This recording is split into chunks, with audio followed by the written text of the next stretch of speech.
I invited the CEO of Standard Bank, Mr. Sim Shabalala, to be part of the public conversation. In turn, he unleashed the director of the biggest law firm in Africa to threaten me. So I know that they're listening and they're part of the conversation.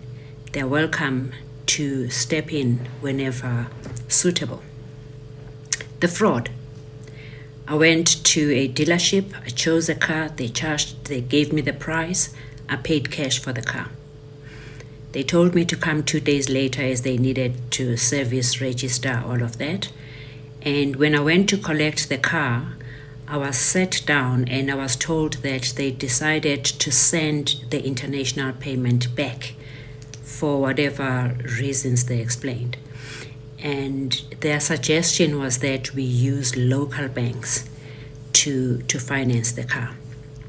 But because I'm not domiciled in South Africa, I had to use my foundation as the buyer and then sign as surety. So this was okay. I did that. And a day later, I got an email that Standard Bank has approved the loan. 15th April 2015, I went to collect the car. I signed all the legal documents, the installment sale agreement, the contract, and the insurance papers. At the end of the month, when they deducted, they took double the agreed, well, nearly double the agreed installment. So I called Standard Bank and I said, there's a mistake. You have taken nearly double what we agreed upon. And they said, who are you? We don't know you. I said, oh, the car is registered in my foundation. And they said, no, this is not registered in your foundation's name, and neither is it registered in your name. We don't know you. The following month, they took nearly double the installment again. I went to Standard Bank. I spoke. I tried everything I could. They were just not listening to me. The third month, they took the double installment again. So I wrote a letter of demand. I said I demand to see the installment sale agreement that I signed because it has the correct installment in it. Secondly, I'm going to stop paying until you tell me who my car is registered to and until I see the installment sale agreement that I signed. So what I did, I went to the bank, I stopped the payment, I opened a separate escrow account, and I deposited the wrong installment that they were depositing, the double installment. I deposited that into the new account every month so that whatever they do, they cannot accuse me of not having the installment. So I made sure that every month I deposit that installment, and I just sat back. I went to Rosebank Police Station. I got them to sign the odometer of the car, give me an affidavit, and park the car. So I stopped using the car, I stopped paying, I bought a new car, and I waited for Standard Bank to come back. About 3 months later, they wrote a letter, but the letter was registered to my daughter. And in this letter, they were saying, you haven't paid your installments in 3 months. So we went to Standard Bank and we said, there's obviously a mistake. I don't know where my daughter fits in, but the car was bought by my foundation, which is the account that you were deducting from. And secondly, I signed as surety. My daughter comes from school. She's a student. She's never worked. I don't see how the bank could have financed a car worth millions to a child. That's where the fight started. Standard Bank then decided to go to court to go and fight for the return of the car. To court to apply to repossess my car. In their particulars of claim, they had to attach the installment sale agreement that I had been begging for months. And 8-9 months after the purchase of the car, for the first time, I saw a copy of the installment sale agreement. And to my shock, it was a completely different document. This one came from a dealership I have never dealt with. The contracting party was changed. The address did not exist. The employer did not exist. The engine number was changed. The chassis number was changed. The year of manufacturing for the car was made younger by 3 years. The price was highly inflated. The signature was forged. So this was so obvious that it didn't even worry me. I just thought Standard Bank is a juristic person. I'm not going to point fingers. I'll do the responsible thing. I'll go to Standard Bank. I will show them what the problem has been all along, and then we can sort it out. When I got to Standard Bank, they looked me in the eye and they said, this document is exactly the document that we approved your installment sale agreement on. It's the correct document. There's nothing wrong with it. They refused to listen to me. So I said, okay, then we go to court. They applied for default judgment. I defended the action. We got a date, got to court. We were on the roll. We waited all day to be called. Every case was called except us. Little did we know that Standard Bank, behind my back, went to some acting judge in the chambers and got the default judgment approved behind my back. So I went home thinking my case is not called, and a few days later, I was going for a run in the morning. And when I stepped out of the yard, the street was just chock-a-block. It was these cars that pull other cars. They had 2 of them. They had police, and there were just a number of people in the street and a sheriff. So as I stepped out of the yard, they stopped me and they asked me if I live in the yard, and I said yes, and they said, oh, they're here to collect a car. And I said to them, on what basis? We went to court and there was nobody, our case was not called. And they showed me a default judgment for the day, and they showed me a writ of execution that has been approved. All of this was getting more strange. So I said to them, I'm not releasing the car. They can do whatever they want, and I went for my run. 10 kilometers later, I came back. They were waiting. I go for my run at 5 a.m. So they must have arrived there much earlier, because when I came out, they had parked outside. They were drinking coffee from their flasks. So I refused to give them the car. I had parked the car deliberately in a manner that even if I'm not there, no one can take it out. So they brought these big cars inside the yard, and they tried to break the house, and eventually 8 hours later they got an instruction from the bank not to break the house, but to leave. That maybe I'm in more trouble than I envisaged. I realized that I'm dealing with very unscrupulous characters. I had identified the fraud in the restructured installment sale agreement. Now I had just discovered a second fraud where they went to chambers to find an acting judge to fraudulently grant a default judgment whilst I'm sitting in court. So these were 2 very serious things. And then thirdly, they go and get the writ of execution. They come to my house at 4 o'clock in the morning with a squad. There were at least 20 policemen. And everybody was on the phone taking instructions. They were intimidating me. They were playing tricks. I just remained calm. I went to the house. I made them fresh pots of coffee. I gave them fresh scones. Then I went to my study to work. In preparation for the default judgment hearing, I had unpacked the installment sale agreement, alphabet by alphabet. And I had at least 20 points that were violations. So I was very ready for that. I knew exactly what was in the installment sale agreement.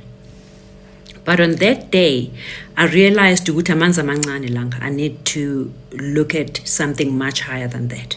So the first thing I did was to look for the best PI, private investigator, because I wanted to understand what exactly is happening. I found a gentleman called Mr. Henry Kruger, who came from the Brixton Murder and Robbery Squad. He was recommended as a very, very meticulous private investigator. Secondly, I started preparing papers. I realized that there's an active writ of execution. So I prepared urgent papers to apply for a stay of that writ. Secondly, I prepared papers to rescind the default judgment that was granted fraudulently.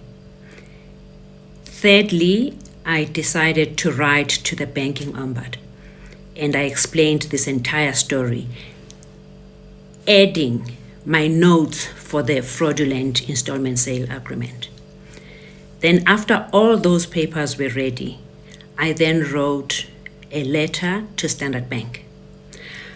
I addressed the letter to the head of risk and forensics. I offered myself and my daughter to be tested against the fraudulent installment sale agreement. I copied the banking ombudsman again. I copied joint CEOs, Mr. Ben Kruger and Mr. Sim Shabalala.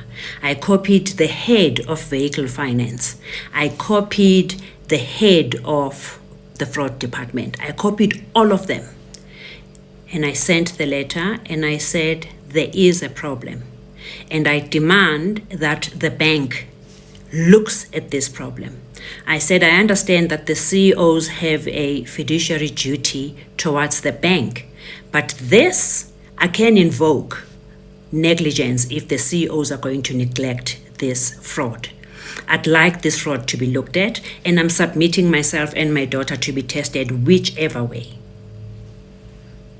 At the bank, I received 2 correspondence. One was from it was an electronic mail from a Mr. Joop Dekker, who said he's the head of risk and forensics. He copied the banking ombudsman and he said he's rejecting the offer to test my daughter and I because the bank is of the view that the installment sale agreement is authentic and valid. Secondly, there was a knock on my door and I got an urgent hand-delivered letter from a law firm, Holsteins and Associates, who said they were representing Standard Bank. And the contents of the letter was a warning or threat that I must never write to the CEOs of Standard Bank again. Anything I want to say, I must say it through the lawyers. The first confirmation for me was that as of that day, both CEOs of Standard Bank, Mr. Ben Kruger and Mr. Sim Shabalala, knew of the fraud. They were personally informed by me.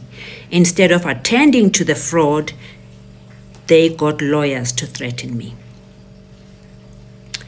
Then I rushed to court to go and file the papers. I filed both applications, the one to rescind the default judgment and the urgent application for an interdict to stay the writ of execution. After that, I came back, I went to the sheriff, asked him to serve both Standard Bank and the lawyers, and then I personally walked into Standard Bank and served them the documents for both applications. Then I personally went to the attorneys and served them the papers. I told them that is an urgent application and they have to appear in Gauteng, South Gauteng High Court the following afternoon. From there, I drove straight to Sandton Police Station and I opened a fraud case against Standard Bank with all the facts and the proof. When I got home, dead tired that evening, I had Mr. Henry Kruger, the private investigator, with two of his partners, waiting for me with reams and reams of feedback. First of all, they told me this is not a mistake. There's many people going through it. They've got clients who have gone through exactly the same thing. They told me this is a scam that is run by a syndicate of very, very senior people. The syndicate involves law enforcement, it involves sheriffs, auctioneers, the dealerships of exotic cars, but importantly, the heads of finance in banks. Because for these deals to be approved over and over again, it needs the head of finance to sign off. At this point, I'd like to explain how the risk process works within a bank. There's somebody who wants to buy a car, I don't know what cars cost, for 50,000 Rand. Maybe just the manager can approve that. If you're buying a Mercedes-Benz that is 800,000 Rands, it's a different quorum of the risk credit committee that approves it. But there are cars that need the full quorum of the credit committee to approve over and above the head of finance. Not only because of the cost, but because some of the cars are very dangerous. So they look at age, they look at how much do you earn, they look at do you have immovable property. You can't go and buy a car for 2, 3, 4, 5 million Rands if you don't even have a home. So they look at all of those things to see if you are stable enough to qualify for this. And there are cars that are not sold to people who are younger than a certain age. So they look at all of that scoring to qualify you. So the head of finance is very important for this level of cars because he has to put his final signature. Then they told me what has happened to my transaction exactly. This information was imperative for me to receive before going to attend agent court tomorrow. So I went to agent court. I presented everything I know. I presented how the National Credit Act has been violated. I presented the fact that I had asked for the installment sale agreement 12 times. I had all my emails and I had all the rejections. I had every piece of document. The judge was a very, very smart lady who asked me questions for 2 hours. She pierced me left, right, and center. And at the end, she said to me, I am satisfied that there's a possible alleged fraud here, and I'm going to grant the interdict to stay the writ of execution pending the rescission application to be heard. I left the court with my interdict and I came back home. I wrote a very strong letter to Standard Bank, and I still copied both CEOs. I copied every head of department, finance, fraud department, risk, forensics, and I copied the attorneys. And I said, now I know what is happening, and now I insist. This is not a matter of the courts. We are wasting courts' time and we are wasting money on legal fees. I actually said to them, if this case has to go through trial, by the time the case gets to trial, we would have bought 4 of these cars. That's how much the legal costs are going to cost. Whereas we can sit around the table and reconstruct my installment sale agreement the way it was. I pay the car off, and then we part in peace.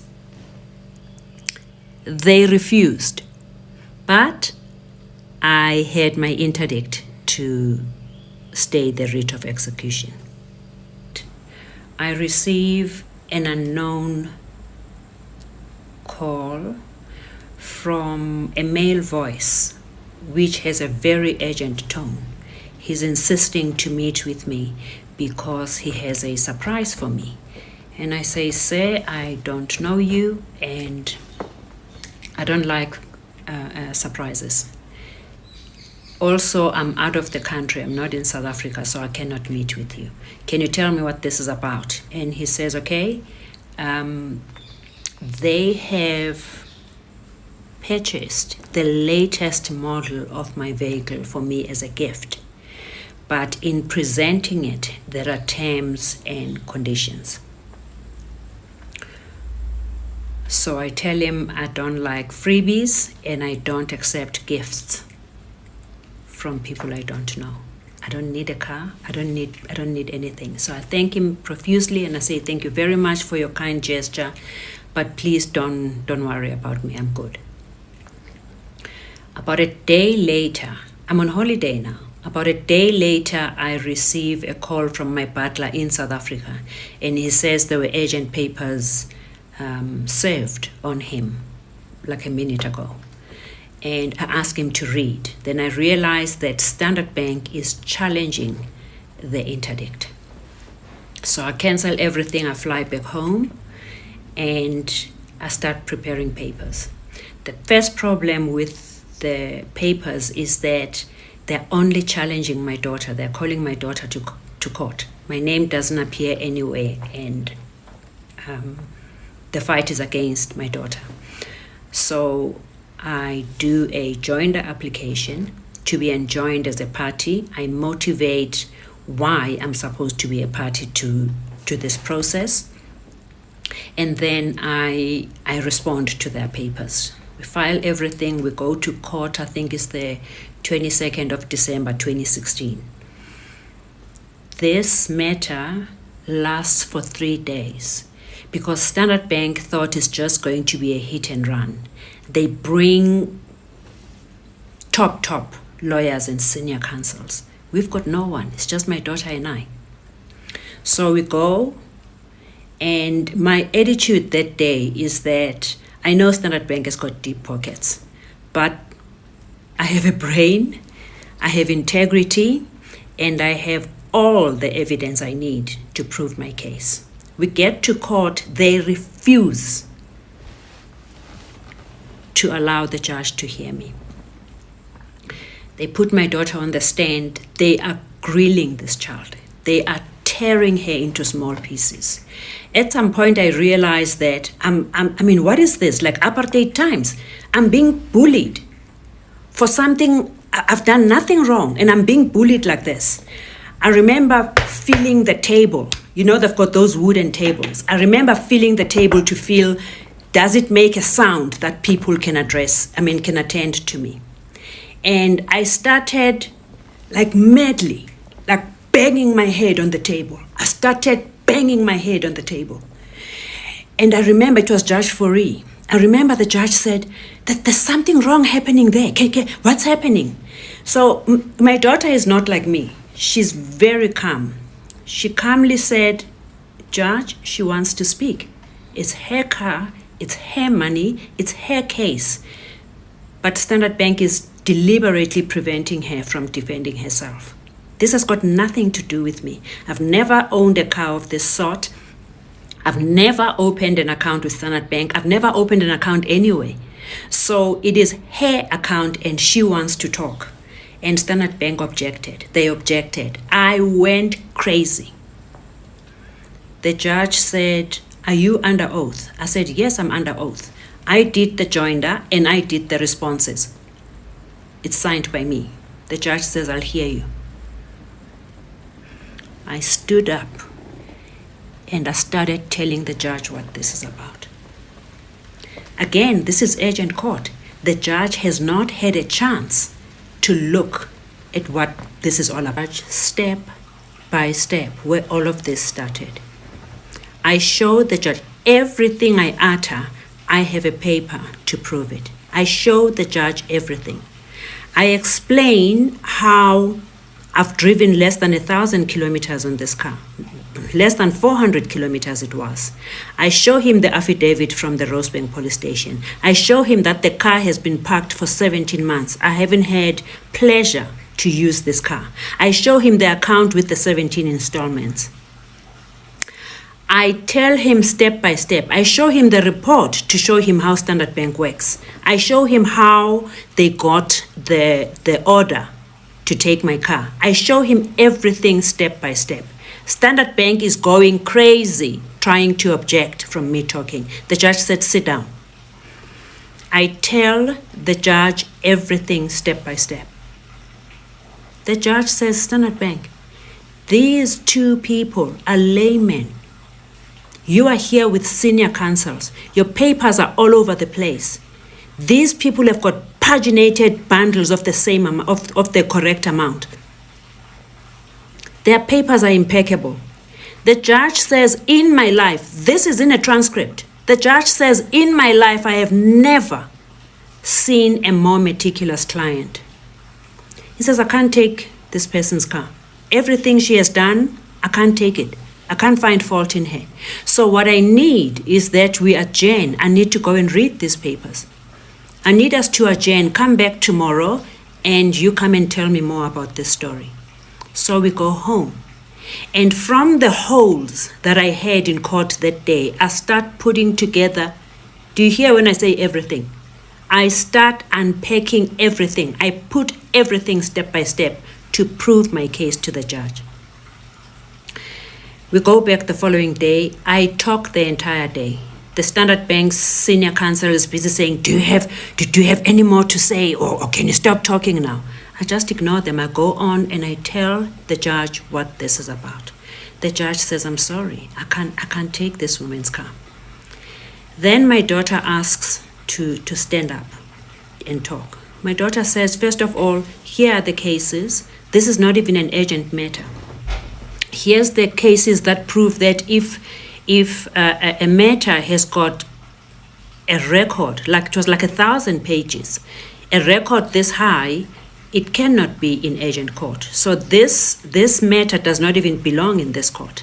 The judge says, "Do you have a case?" And now I am shaking because I don't know what this child is talking about. She produces a case. When I was sleeping, she was doing her own research. She produces all the cases that support what she's saying. And the judge says, "That's it. I need time to go and read." Long and short, 3 days later, the judge says, "Standard Bank, I'm sorry. I can't take this woman's car." I give them my keys. I said, to prove that I'm not even using the car. Here are my keys to the car. But nobody is touching my car. The judge says I can't take her car. And actually this case does not belong in my court.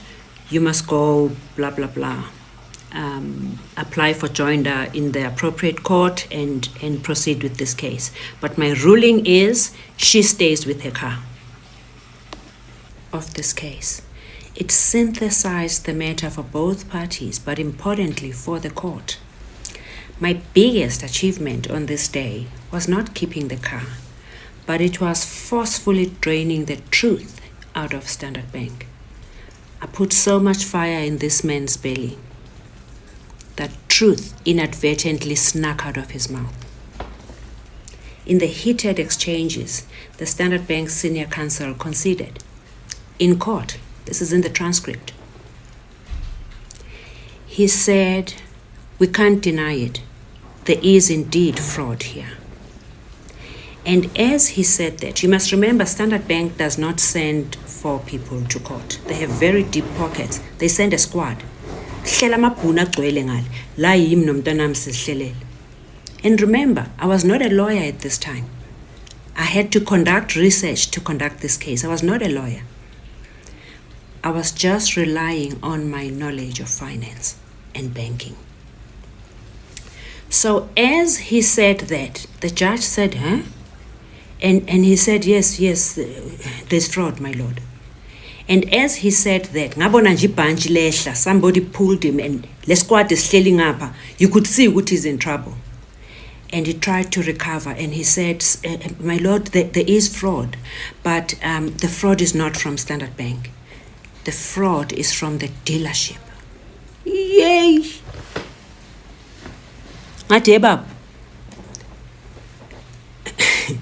You know, I say this with humility, and I'm not going to mention all my qualifications, but let's just talk about the finance strand. Forget the diplomas and the certificates. BCom Finance, BCom Honors, Financial Management, Masters in Commerce, Financial Management, Masters in Business Administration, Strategic Finance, Executive MBA, Strategic Finance, PhD Finance. And with all that knowledge, you come and tell me a dealership can commit fraud through a bank? That was Alabama. I took the NATIS registration certificate of the car. I put it in front of him. And I said, bring your fraudulent installment sale agreement. Ngati, read the engine number. He read it. Ngati, read it here. It was different. Ngati, read the VIN number. Read it here. It was different. Read the year of the car. How can a car be born twice? Once 1 year and once 3 years later. Ngati, read this. Everything was changed. Ngati, the job of the biggest bank in the country, that is a financial provider to 20 million clients, they have a fiduciary duty to do things properly. The Vehicle Finance Department has a credit committee that is obliged to look at these things. You know, there's the National Credit Act where they have to look at a number of things to make sure that the person qualifies and there's no reckless lending. But there's also responsibility to the asset. Here's the difference I want to explain. You see, when you buy a house, you're going to pay it in 20 or 30 years. But the day that house is registered to your name, it is your house. A car is different.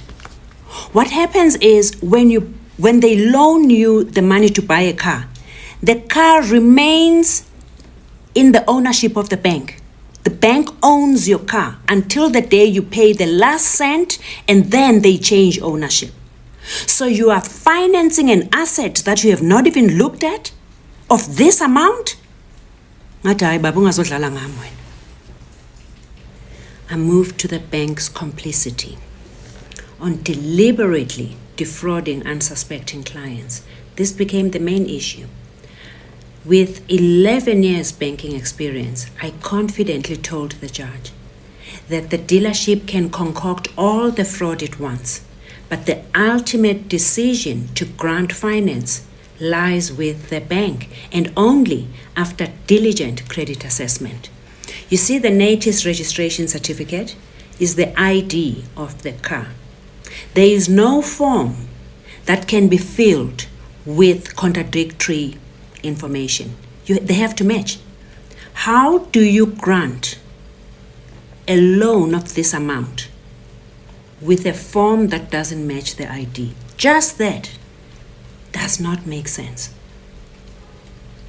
So, in effect, Standard Bank financed an asset that does not exist. The car that they financed does not exist. It doesn't even have an ID. So what I did was to write to the CEO again. You go to the head. And I said to him, now that fraud is established, you have to go and look at the approval form and see who signed that form. Then you need to conduct an investigation. Imagine our Honorable General Mkwanas telling the country that there's rot in law enforcement. Imagine if the president would stand up and defend law enforcement. No. President Ramaphosa established a commission of inquiry. President. Did Mr. Sim Shabalala establish a committee to investigate this fraud? Now there's proof. There's a concession in front of a judge of the High Court. Did Mr. Sim Shabalala even look at this fraud? So this is my question. What is he protecting? Who is he protecting? I wrote an email and I asked him directly. I said, Mr. Shabalala, who are you protecting? Today, Mr. Sim Shabalala, I asked you in front of the entire country, who are you protecting? Who signed that approval form? Who financed a car worth millions that doesn't exist, that didn't have an ID? Please answer South Africans and tell us who signed that form. And then I need you to tell us why you failed to investigate. Where is your commission of inquiry? Standard Bank requested visiting viewing rights at a mutually convenient time. And you know I'm reasonable, right? So I agreed. Considering their investment, I felt it was a reasonable request, pending the final outcome of the impasse.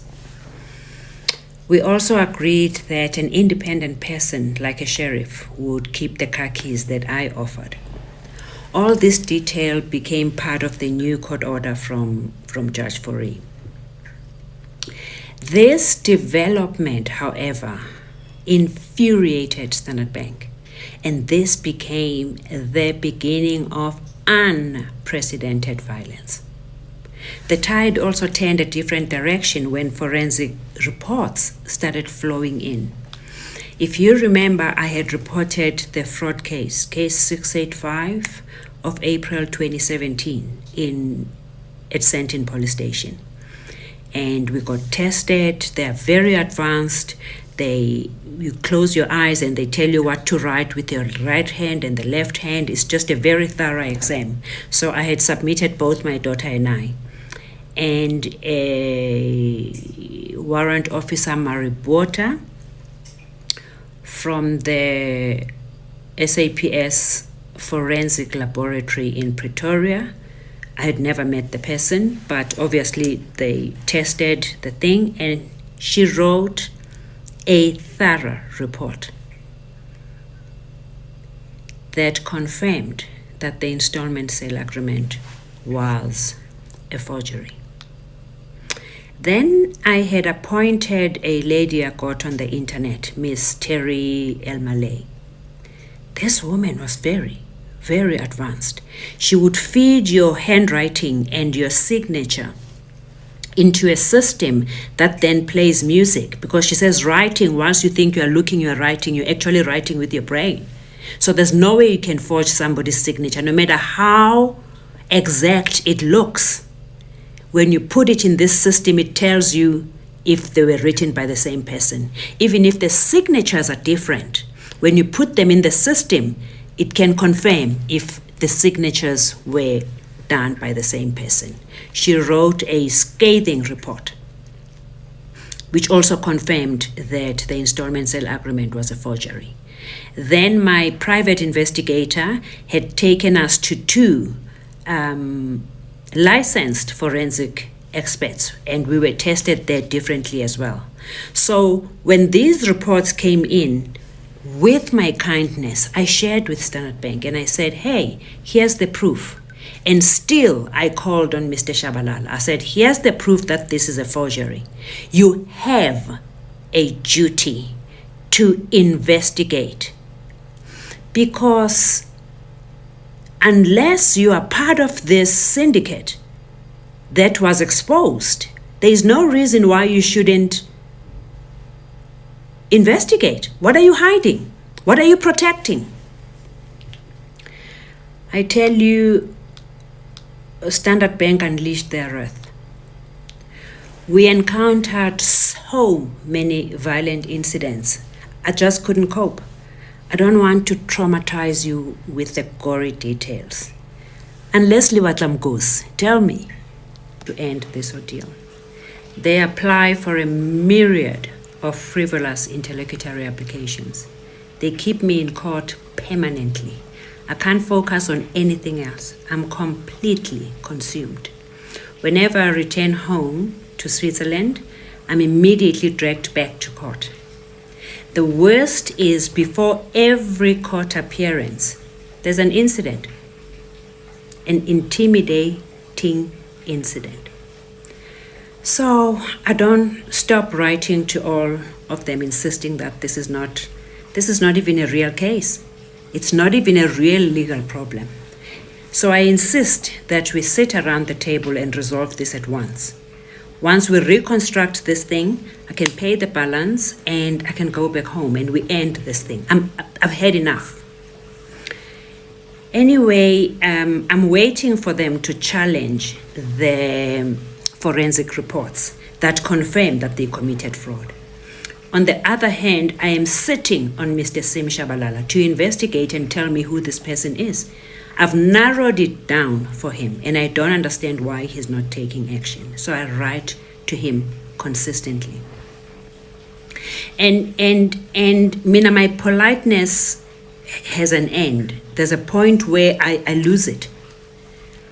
So I lose it and I start asking them, what is this? Like really white supremacy state?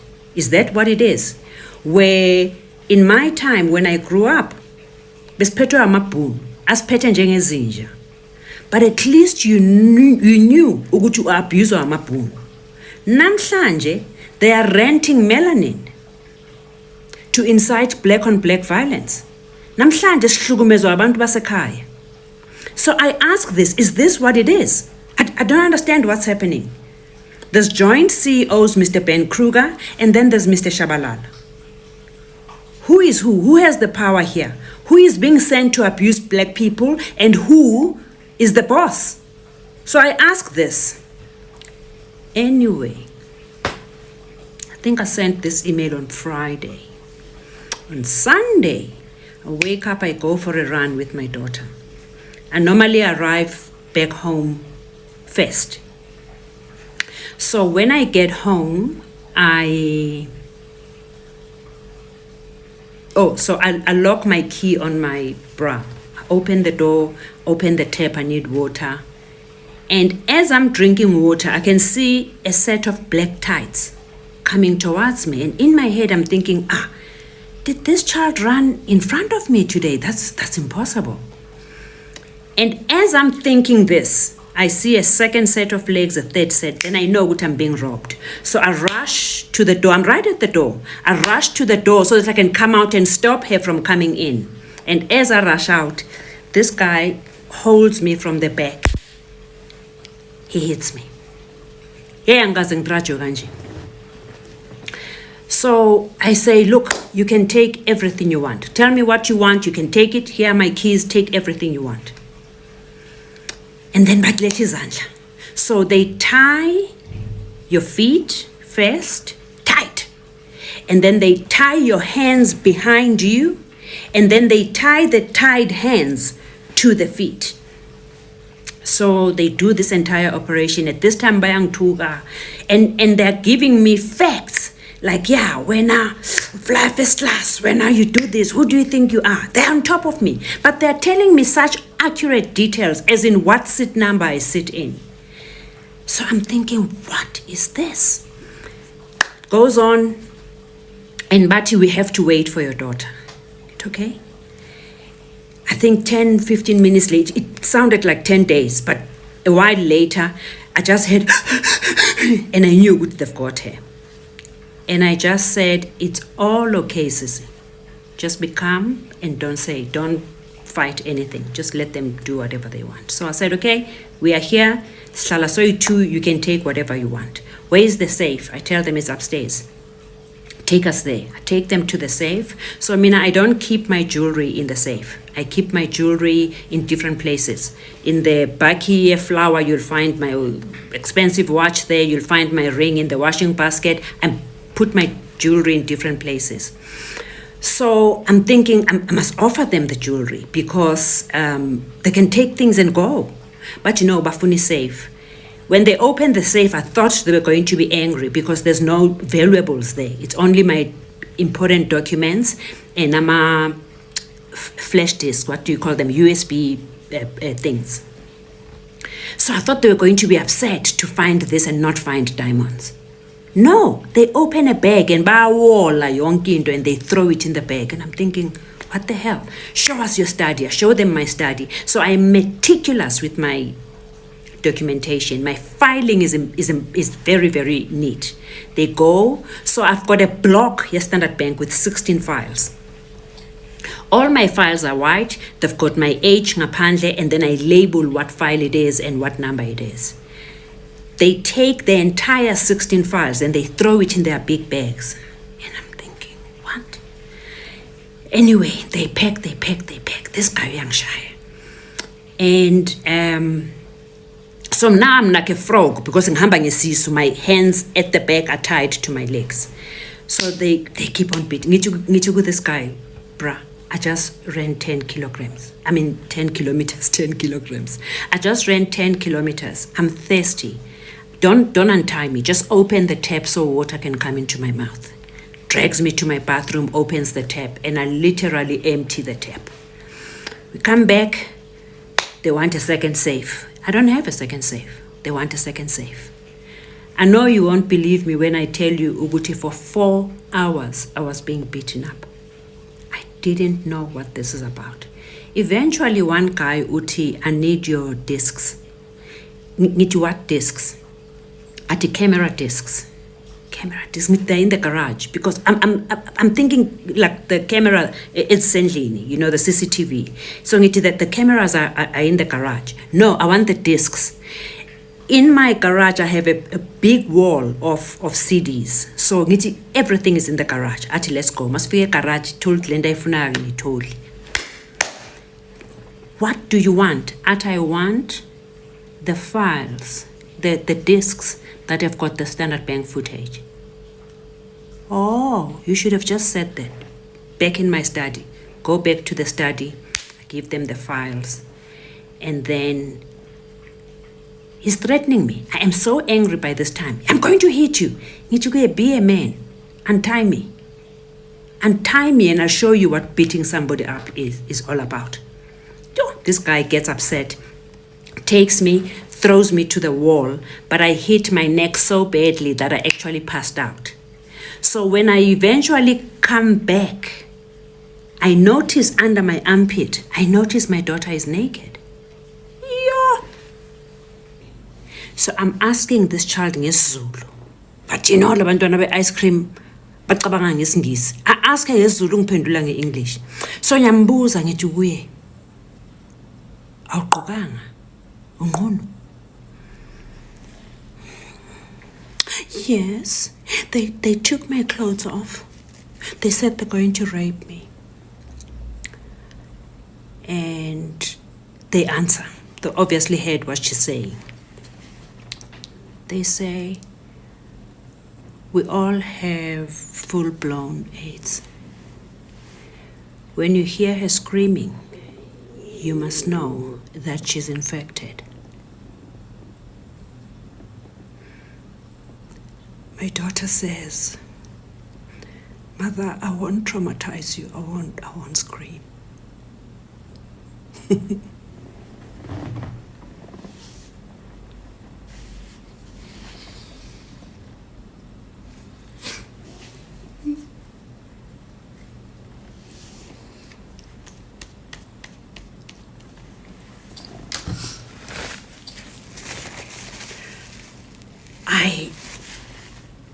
I start screaming. All along, I was obedient. I was doing everything they want. But you see what my daughter has just told me? It's not going to happen. the things that are so tight that I can't shift, I can't do anything. So I'm thinking, I'm trying to think fast. What do I do? Let me offer them jewelry. I say to this guy, did you see my Rolex? I have a gold Rolex on my drawer. And a Rolex? It is. I have a gold Rolex. Come. How do I come? Like untie something so that I can come with you. So as ngisho kanjalo and they are following me, I say to my daughter, Qoga, and I show them little bits of this, and it was so funny. They find my cufflinks and they say, what is this for? It's to tie my shirt. To tie your shirt? How? So I show them. They take. And as they are taking, I'm thinking, this won't last. When they finish taking everything, they'll still go back to my daughter. And I start screaming on top of my voice. Now, the one thing I didn't mention in previous videos is that whilst we are going through all of this, I am mourning the death of my older daughter, who was brutally murdered. So, I don't know what to do. In all this time, I was praying. I was praying that they finish and go. You know, the Bible verse says, God knows how many hairs you have in your head. He knows your needs before you speak. So I don't need to tell God, let these people go. He knows what I need. I'm just saying, God, I thank you for letting these people finish and go. I leave God aside. I call my daughter. Mackenzie! Look, I'm screaming on top of my voice. I call my daughter and I say, you know I can handle abuse, but your sister will not manage this. I am talking on top of my voice. I'm screaming. I'm calling her sister. I say, come in. I say, come in. I didn't know what else to do. They all rush. Where is she? Where is she? My daughter is calm, I told you. She says, who? They say, the person she's talking about. Who is she? He says, it's my sister. Where is she? She's dead. Huh? Yeah, she's dead. Your mother speaks to dead people? My daughter says, and they respond when she talks to them. You have never seen people vanish out of my house so quickly. 2 minutes, they were gone. The boss comes back. He looks me in the face. He says to me, I'm sorry, my sister. His eyes were so honest at this moment. When he said that, I actually received it. He said, I'm sorry. He said, I'm at work. I also have to feed my children. He said, this is a job I needed to be able to feed my children. He says, I'm very sorry I did this to you. He says, is there anything I can do? Maybe phone somebody to come and help you when we leave. I say, no, you can untie me. Just loosen my hands so that I can go find scissors and help myself. I still have a wound. You won't see it now, but the day you meet with me, you'll see it on the side. He yanks this thing open. No, it didn't open it, but it loosened it. But he yanks it and it goes straight into my bone. He yanks it open. He says, I'm sorry, my sister. I say, no problem. I know you won't believe me. But when he said sorry, I received it and I forgave him. He told me he's employed. He told me he needs to feed his children. I said, it's okay. In no time, start the motor, boom. So, in bathroom, I take scissors, I cut myself, I cut these things, I cut my daughter. When I go to my study, I notice a long person, a man, lying on my floor. And I'm thinking they killed somebody. Because I didn't see this body before. But what had happened was, when my gate was open, they had put, because at the gate we have the guard house with a bathroom. So they had taken my guard and kept him there, put his head in the toilet.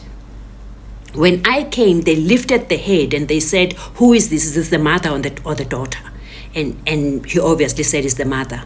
And then they phoned the house to say the mother is coming, and then they put the head down. When my daughter came in, they then took him to the house, tied, and then put him in my study. So I look at this and I say, it's my security. So he's tied, he can't speak. So we tremble, we take the phone, they've taken my computers, everything, we look for the phone, we phone the police, or we press the alarm or something, I don't remember how we called the police. The police arrive not so long from there. They take statements, they do everything. But I am injured. Thank God they didn't touch my daughter. They didn't even clap her. They didn't hurt her. They didn't do anything to her. This ordeal, I can never explain it. I've had rough moments. I've seen a lot of bad things. As we continue on this journey, you will learn how much I have suffered in my life. But I must tell you this was the most traumatizing experience of my life.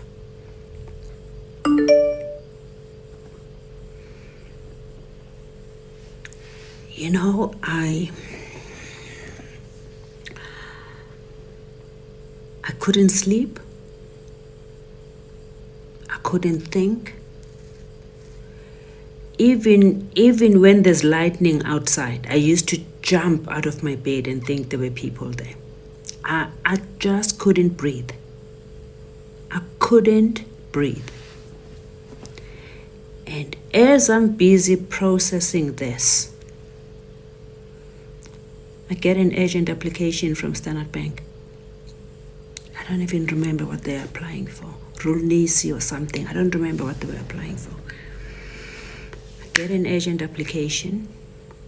You must remember, you don't just show up in court. You need to respond to the papers. My head is not working. I try and do the papers. I go and file and save. But I am traumatized. And my biggest fear is what's going to happen a day before this hearing. I call the movers. I say, pack everything. Pack everything. Pack my house up. I move to a hotel.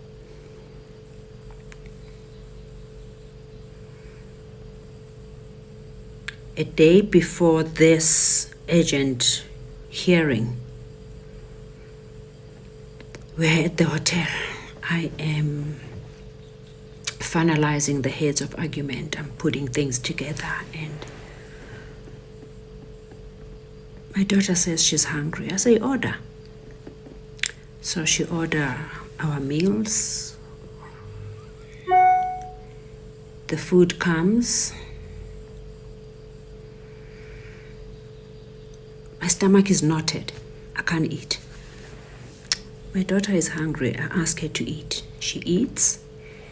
I'm busy doing the papers. I'm filing everything in order.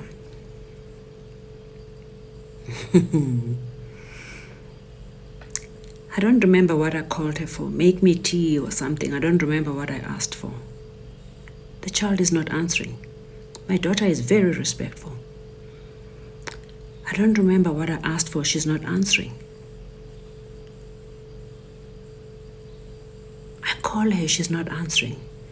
I stand up. Now umntwana ubunyelele phansi. Umanzi nte kuphuma phambili nasemuva. Amehla wekho kumhlophe. Hey. Nyamvusa lo mntwana akangizwa.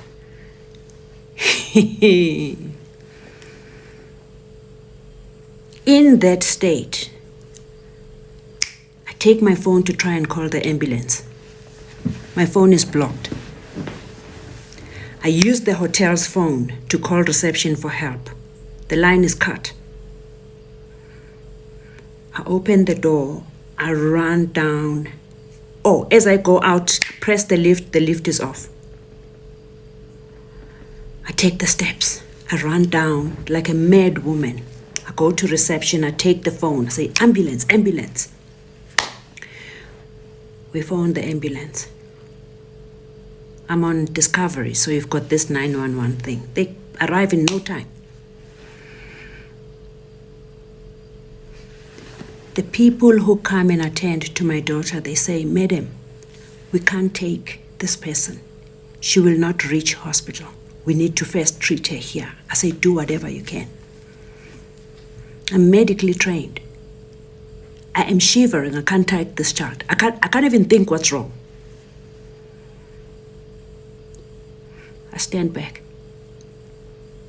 There was a young lady, very young lady. And she says, I need to do this. She gives her a drip. She gives her oxygen. She injects her. She does all the things she can do. In about half an hour, she starts coming back. She says, now we have to rush to hospital. They load her onto the stretcher. They leave. I take my car keys, I jump into my car, I follow them. We get to hospital. This woman understands the emergency at hand. She comes out, she pulls my child and she runs in. They pump her.